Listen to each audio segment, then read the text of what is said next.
Hey guys, how you doing? JP Sarricolea here, and I want to welcome everyone that is listening right now, everyone that is watching this episode on my YouTube channel, Age of Heroes Podcast, and everyone that is listening through different platforms. So welcome to this podcast. I appreciate your support. Thank you for taking the time. It is always a pleasure for me to come to this microphone and share my point of view about a lot of subjects. And today is a very important subject, at least for me. I don't know if it's about you. If you're listening or if you're watching this, perhaps it's because you really care about the subject of today, which is nostalgia. It is about nostalgia, the dangers of nostalgia. And I'm telling you, I have talked about nostalgia before in this podcast. I think normally I talk about it in one way, shape, or form through the different episodes, but I had a particular episode. It was 2 years ago, July of 2 years ago. That was 2019 now, when I have the opportunity to really share what I thought about nostalgia, what I still think about nostalgia, if it's good or bad. That was the question of the episode. I will have the link for you. Unfortunately, you cannot really hear it through the platforms, the listening platforms, the podcast platforms, but you can always watch the video. So I will have the link in the description so you can access that. You can watch the video and listen to it. But in that particular episode, I share my opinion about what I thought about nostalgia. Was it good or bad? And it was in reference to films. And that time I was watching, I watched Spider-Man.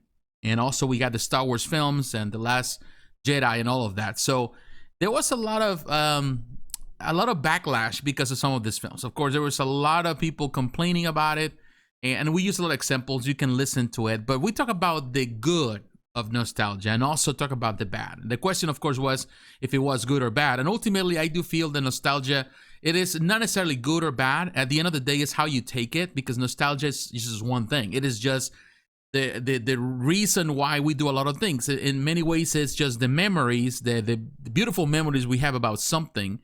And it really shapes the way we see the world. And we can use it for good, or you can use it for bad. So in many ways, nostalgia is a double-edged sword that you can use for good things. It can work for really good things, or it can really work for bad things. So in this video today, or in this podcast today, you're listening, I really want to dive in again, deep into it, because the last couple of days, I've been thinking about it through the things that I've been doing through my main channel, JP Sarricolea Reviews. If you follow my main channel, I haven't really been talking about collectibles lately. I've been really busy with my job, so I haven't really had the opportunity to do so. But I still, I'm paying attention, listening, and, very soon we'll have some videos where I really concentrate on collectibles and talking about the new releases and all of that. And we'll talk about what I think about that. I will share my opinion and the good and the bad and all of that. But I've been reviewing some movies and also some TV shows, so you can come to JP Sarricolea Reviews and look at that. But the last two reviews that I have on JP Sarricolea Reviews, where one I review Snake Eyes, the film. I review it in the channel. Also, I review in this case, the first season of the first part of Masters of the Universe Revelation on Netflix. And to be honest with you, if you watch those videos, you know that I was really disappointed. I'm still disappointed with the outcome of these two shows, in this case the film and the series, the TV series, because I was hoping for a lot more. And when thinking and analyzing all of that, when I was making the videos and of course editing the video and doing all of that and uploading the video, I was thinking about it. It was pretty much circulating in my mind the thoughts about why is it that in the end I wasn't satisfied with the final product. So it came to the memory, at least, of that episode 2 years ago, talking about nostalgia and the effects of it.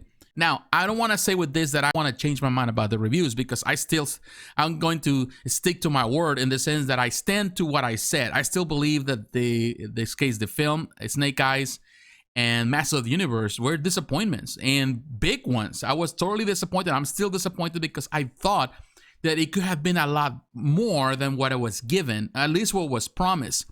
So in this episode, I really want to share that, because I do feel, now that I ask those questions to myself and trying to find those personal answers, I come to the conclusion that in reality, I'm not saying that nostalgia is bad, but yes, it can really raise the bar so high to a place where it's hard for some things to meet the deadline, or to meet that standard. and a lot of things are going to fall short. And it's one thing that we need to always remember. It's that no matter why we do, no matter what happens in the world, what we treasure, particularly when we were growing up, when you're a kid, when you're a child, you're very open to a lot of things and you're emotionally attached to everything. And of course, we have this attachment, this emotional attachment to a lot of memories of our childhood, and we think those times were the best, or the films that we watch, or the toys we play, and all of that, the comics we read, and all. I see it all the time. I see the nostalgia playing that part. Even in comics, when I see people always praising a particular artist over other artists, and they're always talking about that their time where they used to read comics was the best. They talk about Kirby being pretty much the hero of the picture of everything. And if you talk about, you present another artist or more modern artist, they always going to tear you apart, because to them, it's like technically that's their god, the person that really did everything for them. And I see the same thing with toys. People always talk about how good the toys were in the past, and now the new toys, and even collectibles and the image and everything we do, every movie we watch, we always come with this. Pretty much we come to look at it, we review it in a way, we're looking for the flaws, we're looking for the things that we can pinpoint and say, well, the oldest thing was the best, the old times were better, the old movies were better, of course the old comics were better, everything in the past was better than what it is now. And the problem with that is that, unfortunately, what we do is that we create a wall, invisible wall, that we cannot cross, and we try to avoid. We cannot really come to the other side to enjoy what is new, but also at the same time, we stop other people to even crossing, because we are always pinpointing or saying, well, this is the worst thing that ever happened. This doesn't represent the source material. And, at the end of the things cannot progress. Things cannot change or move forward, because everything is stuck in 40 years of history or 65 years of history, or whatever time it took, or for a movie or for a comic book or for a story or a novel or whatever. We're still stuck in that time, like the time you're standing still, and we're still kind of reliving the past, always repeating the same old things, and we want things to remain the same. And we gotta be careful. Now, I gotta put this in perspective as well. I want to bring this, pretty much I'm gonna play devil's advocate here, because I do believe that in some ways also, we are, not only the companies, and I'm going to talk about, in this case, the studios for these two productions, whether it's Snake Eyes or Masters of the Universe. I don't think they're, they share some of the blame. Part of that is the blame, and we're going to talk about it. But I do believe that in our end also, there's some blame because of the expectation that we have. The things that we hope for things to happen here and didn't happen. But at the same time, I feel that a big part of that blame goes into the production companies, because we got whatever they created in the end, the final product was not what was promised. And that's something that we have to be very careful, that in many ways, a lot of these production companies, they do a lot of false advertisement. That's, I think, the biggest issue here. Hasn't been about the changes to the stories here, but in the end, what they promise is not what they deliver. So you have to be very conscious that what you promise is what you have to give. And if you promise something and you don't fulfill that promise, then definitely the problem is not in the viewer or the person that was expecting something. It's on the person that made the promise and in the end didn't deliver on the promise. So there is expectation, but also there is a false promise. It's a false advertisement right there. And I think that's the problem, that the reason why people are disliking, and right now Kevin Smith is on everyone's mind. Everyone's talking about, and I've seen so many videos here on YouTube, people talking bad about him, and some channels have actually made a career out of just criticizing everyone. I've seen that some people are just, that's all they talk about. Every day is a new episode about, like the internet versus Kevin Smith, Masters of the Universe versus Kevin Smith, the world versus Kevin Smith. I don't know, like anybody against Kevin Smith.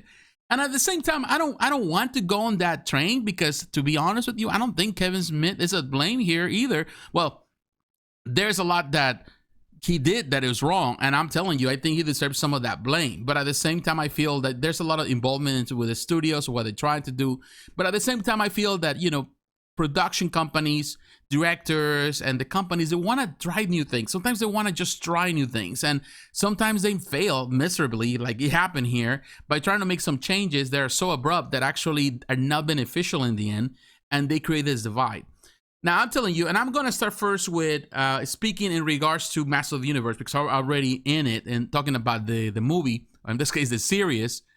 I think the biggest problem with Masters of the Universe was that fact. The fact that over a year since the announcement came, and we were talking about this pretty much reboot of the Masters of the Universe through Netflix. Kevin Smith was always open, and I follow him on social media, so he was always talking about it. And a lot of people were excited. There was a lot of talks and conversations. And of course, we got the trailer and looked very excited. It was the perfect trailer, the first trailer. And people were so in tune because, in conversations, in interviews, he was always talking about that this would respect the source material, that it will just follow the source material. That technically, he was playing with a nostalgia card, and it did. People were in tune. They got the toys came out before the series, and people were buying the toys, and everybody's excited because they're thinking, wow, we're getting a reboot, a celebration of the 40th anniversary of the Masters of the Universe. And then when he came out, I'm telling you, the whole thing, the first episode, it didn't blow my mind, but it's just like, it left me with my jaw hanging. I was like, I cannot believe that in this case they did this. I didn't say Kevin Smith did this. I said, I cannot believe that Netflix, Hasbro, the production company, Kevin Smith, all together, they decided to go this route, to change the status quo. And everything went into it was a circus, the first episode, where characters were acting out of total character. And some people were praising it, and I seen some people praising it. People that even on my review, they're just disliking my video because they don't like my opinion. Because a lot of times, and I'm telling you, a lot of people that are loving this are just these millennials, and I'm gonna be kind of straightforward here. That they didn't grow up with the cartoon, they didn't grow up with the toys. We're talking about 40 years. Some of these guys are 20 some years. Don't tell me that you grew up with the Masters of the Universe, because you didn't. I'm sorry, but you didn't. I'm in my mid 40s, so I grew up with the cartoons. As a child, the Masters of the Universe were the toys that I really collected, and I can share an experience here. I'm telling you, my first experience, I was thinking about how is it that I got into the Masters of the Universe, and I'm gonna tell you this before, in this conversation. I want to share this. I got into Masters of the Universe, and the school that I used to be in, elementary school, they used to give us grades every week. I went to private school, so in this school, they gave us weekly grades every Friday, so you have to take those home for, to show to your parents. I'm telling you, I was never really the kid that wanted to be on the spot because, I was smart as a child, but I was never the type of kid that liked to kind of be on top of things. I wasn't the kid that liked to study all the time. I just did it. I wanted to make it quick and move on. I want life to be easier instead of just being involved with always being on the books. But if I wanted to, I could get the good grades. So I remember the Masters of the Universe came out. You're talking about the early 80s. They came out and people were excited for them. And kids were talking about it. Everybody wants to have the toys, and I wanted to have the toy. So my dad, one time he was telling me about that I should do better at school, like every Friday, because I have to, bring my grades, and he has to sign it so I can return on Monday.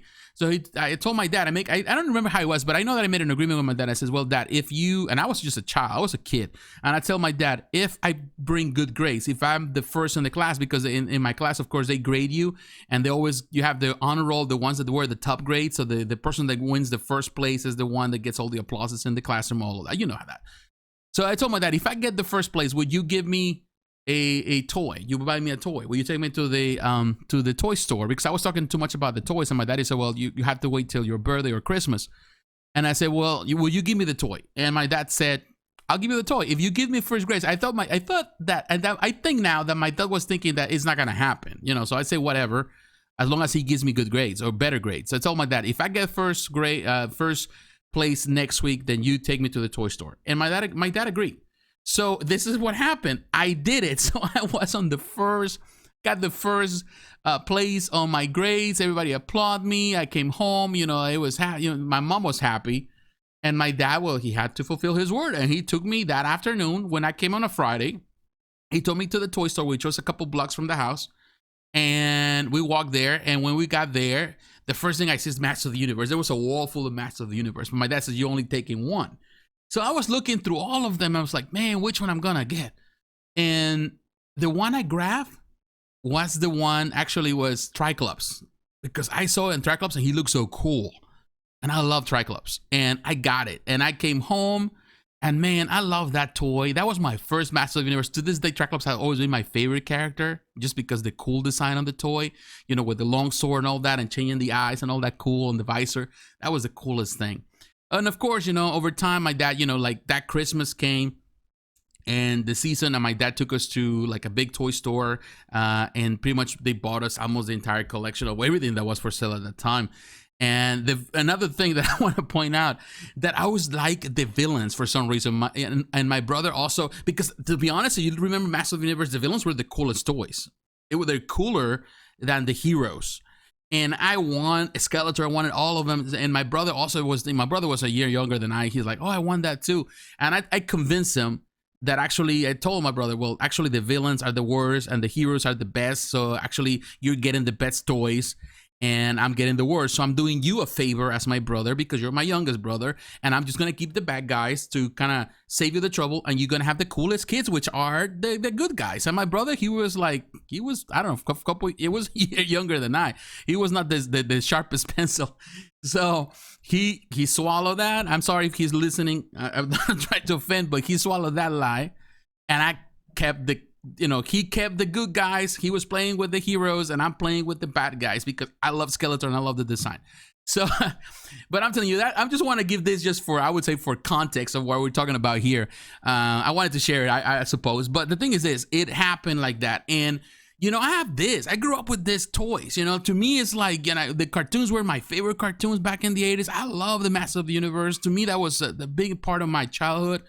So, because this is nostalgia to me, of course, when I'm looking at this series, my first impression of you give me a trailer that tells me this is about what it's about. They tell me that this is going to praise that and it's going to bring great memories and it's going to really love and it's going to care for that and keep things like the way they were supposed to. When you kind of sell it that way, when you're talking in interviews and you telling that this respects the source material and you're going to love it.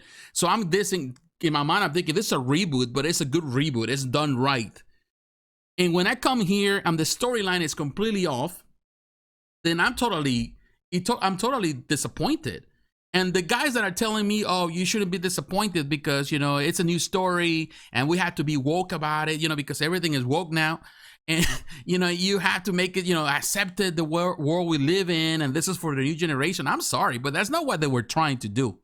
That's not what they said from the get-go. So you give me a false promise, this false advertisement, and now you're telling me that I need to be woke like you and you have to accept it like you. I'm sorry, but that's not gonna fly because first of all, you're 20 some years old, or the people that are praising this 20 some years old that barely they don't have any bearings on it. They didn't grow up playing with the toys. They don't know what it meant for us to do it. I'm not saying that is wrong with that. I'm not saying that they cannot appreciate it and love the storyline. And I gotta talk about it in a moment about it because I do believe the storyline in some ways there were a couple of things that were good.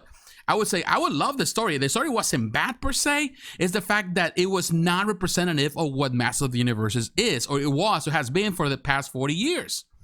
So you're telling me something. You're technically promising that you're going to sell me one thing, that you're going to sell me this sports car with all this, and all of a sudden you sell me a lemon. You're selling me something that has nothing to do with what you promised from the get-go. And that is the part where people get offended and they have to right to be offended.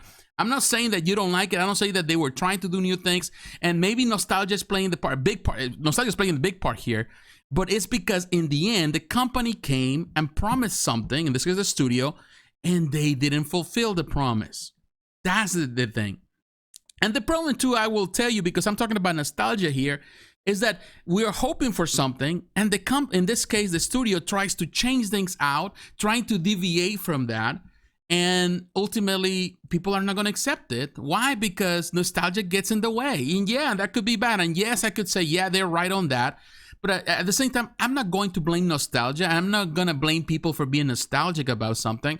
And I'm not going to use that as an excuse because that's what the people are being using. But I'm going to blame, in this case, the studio and the production and the director and everybody involved in the process. I wouldn't say the actors because they're just doing their part. But I would say the people in the production, in this case, the script writers, all of them, because they try to change things abruptly. They change everything abruptly. They grab something and they made a promise that this will just fulfill pretty much all the boxes. You will check all the boxes of in this case the memories that we have, the nostalgia that we have, and ultimately they take it away and they give you something else. And that's the problem right there. And that's what I would say the problem is in them for really promising something they are not delivering. And at the same time, I'm telling you, the show was a bit dark too. And to me, it's like from the get-go, and right now I can talk to you very directly because, there's no reason to keep the spoilers out or whatever, because I know if you're listening to this point, it's because you also watch the show and you feel the same way as I do. From the get-go, they killed, Adam, they killed, He-Man and all that, and all of a sudden it's Teela at the center, and then, of course, his father, kicks out Man-at-Arms and all that, and that was totally out of character. The way he did is like ban him from the kingdom and that he will just kill him or something, which was stupid. And then Teela, she's all upset about something, and she throws her tiara, and she said that she's tired of the lies, and totally out of character, because not even a few seconds before everything happened, she was so happy to be named a Man-at-Arms and all that. In this case, a Woman-at-Arms, however you want to call it. So to me, it's like they play with this and they change it, but it doesn't make sense. Everything is out of character, even within the context of the story, the way everyone is behaving. And then, of course, everything goes, and ultimately, Teela is angry about something or whatever. She's angry because she wasn't told the truth, and ultimately she was, and then she's going, and everyone is acting in a weird way. So everything was completely off. And ultimately, what really kills it for me is that the last episode, when you think everything is gonna finally, we come to the crescendo, and finally He-Man is taking the sword back, he gets killed right in front of all of us. To me, that was the stupidest way to do it. Like, yes, you are doing this for the woke factor, because you want to look woke, because you're getting it, in tune with whatever this generation likes to watch. Because if you make something dark, everybody embrace the darkness. Everybody feels like, oh, this is the coolest thing. Now, this is a, war type of show, award-winning show, or one that deserves awards, because everyone wants to be like, today, nowadays, everyone wants to be like that. Everyone wants to be edgy. I'm telling you, that was just terrible. That was terrible. And to me, it's like, this is not what you promised. Now, I have no problem for you changing things, and I expressed that on my review. They could just simply go with the show, like for one season, and kind of set the foundation of the Masters of the Universe as we know it. And then you make another season, and the third season, and then you start kind of deviating, going a bit more darker. But they didn't set the foundation properly. They just rely so much on nostalgia. They were relying on the previous knowledge they already have of the Masters of the Universe.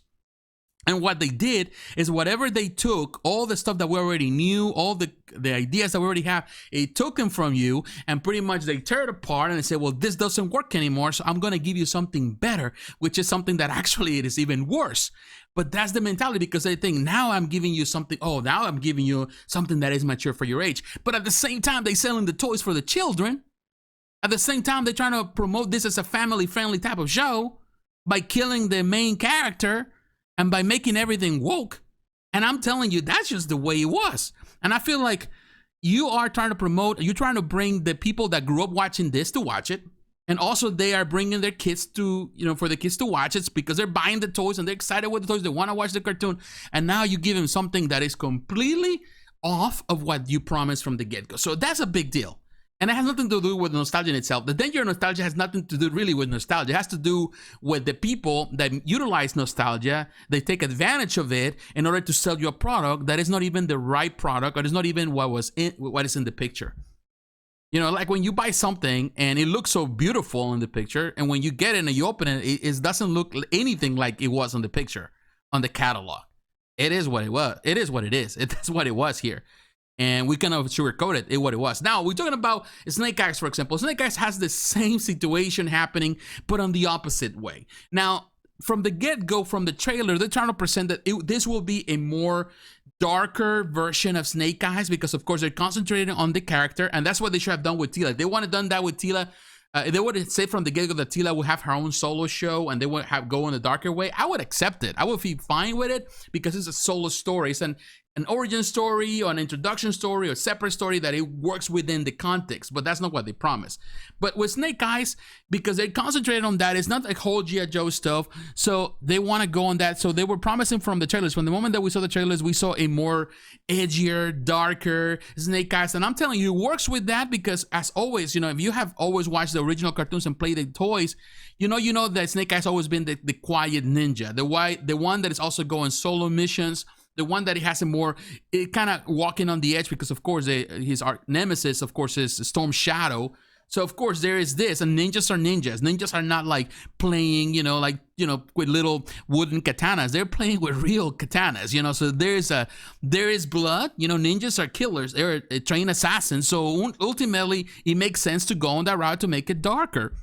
And the trailers present that, and you feel like, okay, this is the type of show that is really playing with nostalgia, but is doing it the right way, in the sense that it's really giving more maturity. But from the get-go, the promise is this is going to be a bit more darker because an origin story, and it's a more mature version, but also it's a good version. So I was coming to the film thinking, okay, this is going to be ager, but I'm prepared for that because I kind of anticipated through the trailers. It looked like it will be more mature, which I was fine with. I thought, in my mind, this is the right way to do it, because not only I have watched the original cartoon, I have read the comics over the years. And if you read in this case, the original Marvel comics and then the IDW comics that have been produced for many years now, there's so many fantastic stories in the IDW collection. And some of them, the solo stories with in this case with Storm Shadow, and even with Snake Eyes, they are always been great. And they're a bit darker, they're a bit agier, and it's fine. I'm okay with that,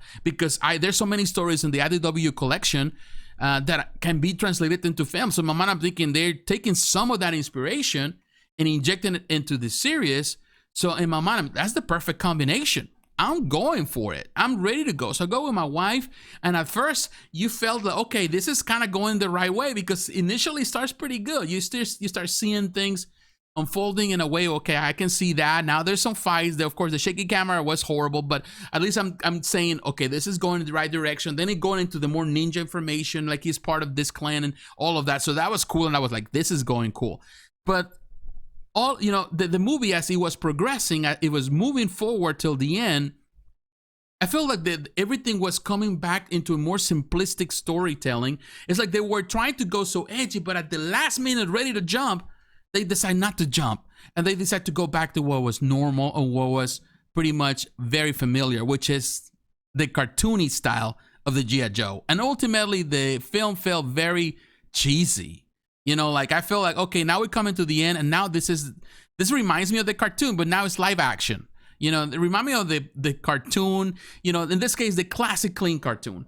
And I was like, I love that cartoon, but I didn't came here for that, because that was not what was promised. So now this is the opposite, because in this one, for example, with the Masters of the Universe, they promised to be straight nostalgic, to kind of keep on the right track, to go back, to really pay homage to things, to not deviate from anything. And that's what they did. Ultimately, they changed everything, turn it all upside down, and now they give you this, which is the edgy version, the woke version of the Masters of the Universe. And the opposite side, you were promised a more modern, more gritty, more, pretty much on the edge, that dark type of story with the origin story of Snake Eyes, and I was all for it. And ultimately, they turn it upside down, and they give you the familiar, the stuff that we used to watch when we were kids.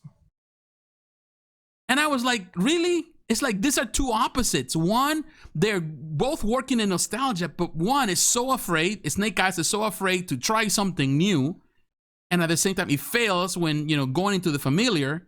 And we have a Master of the Universe, they promise to stay true to the source material, and it changes everything, and it also fails by not doing what it's supposed to. So ultimately, it has nothing really to do with nostalgia. It has to do with these companies not understanding the way to approach the stories.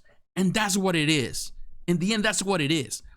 If you don't know how to use nostalgia to your favor, if you don't know how to use or approach it, if you don't know how to pretty much give the product the way you promised, then definitely it has nothing to, in the end, you are the one responsible for the failure of it. I'm not going to blame the viewers. I'm not blaming people for not liking that. I'm not going to tell them that, well, they need to change their mind. They need to adapt to the new. They need to embrace the wokeness of today. No, they don't have to. You don't have to do it. We live in a free world. Everyone is entitled to have an opinion.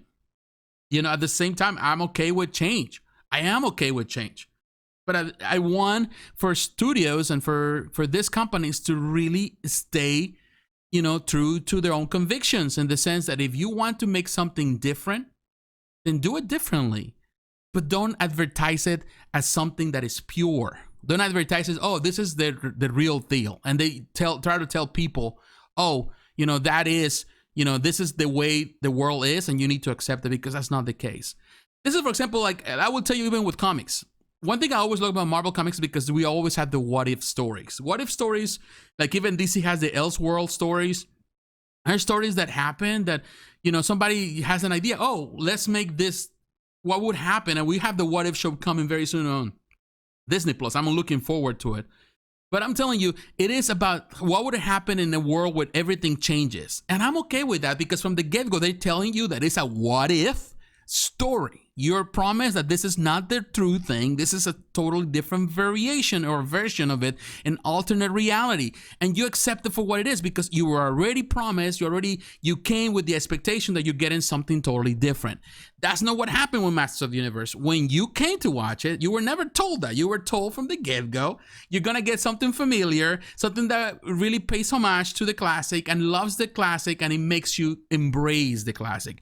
And it totally changes that. The outcome is not that, at least from the first part of this first season.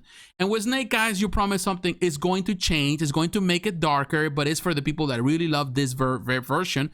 It's a totally different thing. But ultimately, when you get there, start like that, and then it deviates completely into the familiar, into what everyone knows, into what pretty much is the simpler way to present Snake Eyes, the Snake Eyes story, his origin story. And to be honest, that is the problem. That is the danger of nostalgia too. It is the danger of nostalgia to, first of all, to give false hope to people about something and then all of a sudden change it. Companies abuse nostalgia all the time. That's just bottom line. Now coming to the end of this video.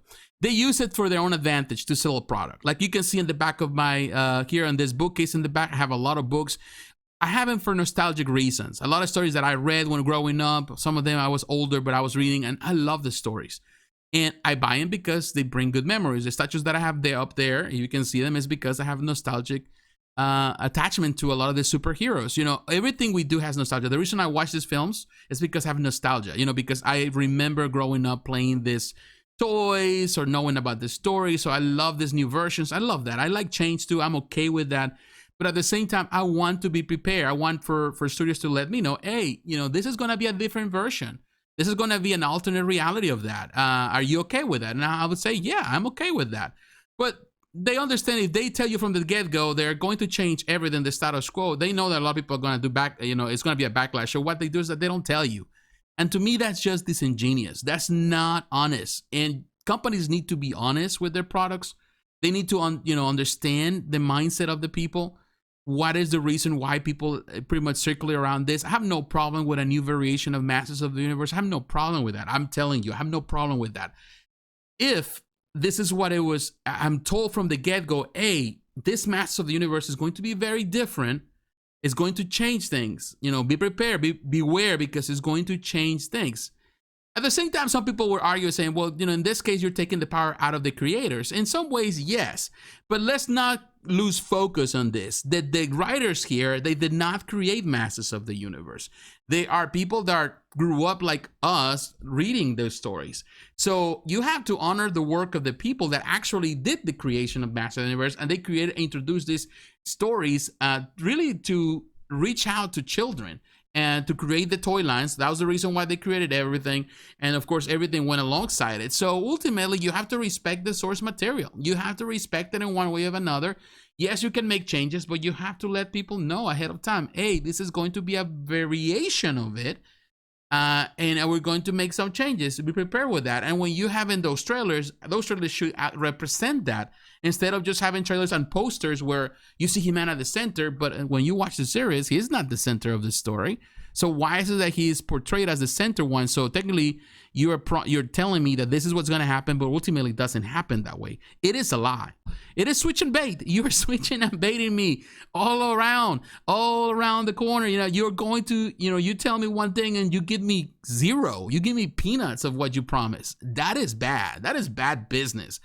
And I don't know. To be honest with you, if the second season comes, I'll watch it. And if it doesn't come, I'll be okay with that. I'm not going to cry about it. I'll be happy. I can go back and watch the original cartoons, and I can watch the 2000 cartoons, because I'm telling you that if you haven't watched the 2000 cartoons, they were better than this. A lot better, because they understood the characters. And to be honest, I'm okay if they do more. But if they don't, I'm not losing any sleep. I'll be happy with that, I'll be happy with it, because ultimately that cannot change. And it's better to do something that respects the source material, to support what really respects the source material, than something that changes everything and it gives you a pretty much a travesty of what it was. And I don't want that for Master Universe. I want it to remain that, because there's a lot of value for Master Universe. And one of the reasons why it was always popular, one of the reasons even G.I. Joe was popular as growing up, is because it really presented a lot of values that we used to treasure when growing up. Values about patriotism, when you're G.I. Joe, for example, about respect, about honor, about doing the right thing, about what really means to be a hero and to do the right thing. All of those things were presented there. But the world we live in is so twisted that, you know, even the shows of children now, they want to go on the edge and really present a world that is totally upside down, and heroes are no longer heroes. You know, people that do the right thing are no longer, you know, doing the right thing.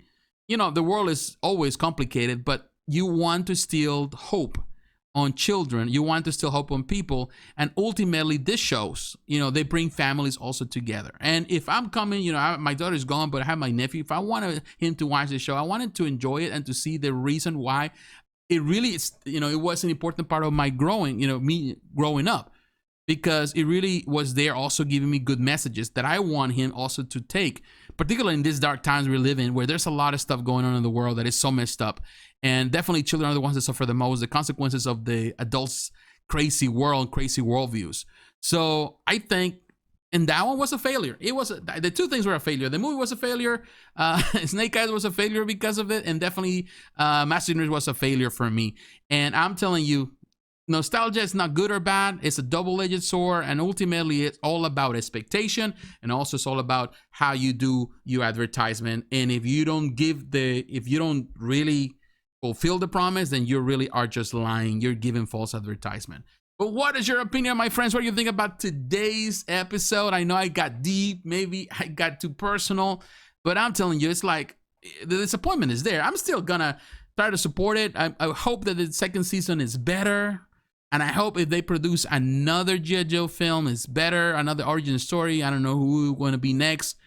But at the same time, part of me feels like if they don't do it, I'm okay with that. I just, for what? So they can keep killing it and destroying and making it worse? No, thanks. I just stick with what I know. So my friends, God bless you. Take care. And don't forget to like, to comment, and to subscribe. If you're watching this in YouTube, you can come to the social media platforms. You can come to Facebook, Twitter, Instagram. Let me know too if you're listening. And my friends, God bless you. I will talk to you again. Bye-bye.